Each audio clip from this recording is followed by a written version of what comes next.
پھر ساتھ میں شامل ہو جاتی ہیں، لوگوں کے ذہن میں شکوک شبہات کھڑے ہو جاتے ہیں۔ البتہ اس کا جواب میں نے بڑی اچھی طریقے سے ڈھونڈ لیا ہے۔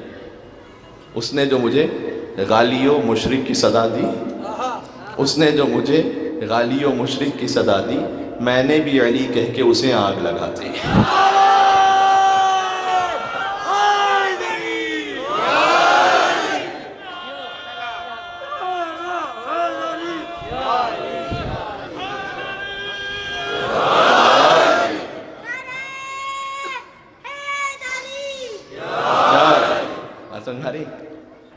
ہاں یہاں یہ وضاحت کرنا ضروری ہے، اگر کوئی نعوذ باللہ من ذالک علی کو خدا کہہ رہا ہے، اس کا شیعت سے کوئی تعلق نہیں۔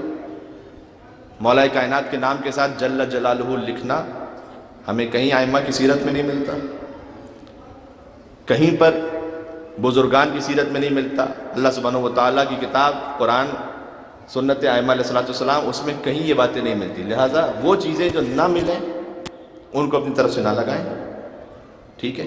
اصل کمال تو یہی ہے بھائی، بندہ رکھو اور پھر فضائل بیان کرو۔ اصل تو شان ہی یہی ہے کہ بندہ رکھو۔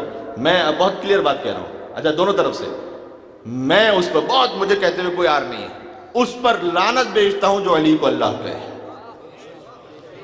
میں اسے قابل لعنت کہتا ہوں جو علی کو اللہ کہے، اور اسے بھی قابل ہدایت سمجھتا ہوں جو علی کو اپنے جیسا کہے۔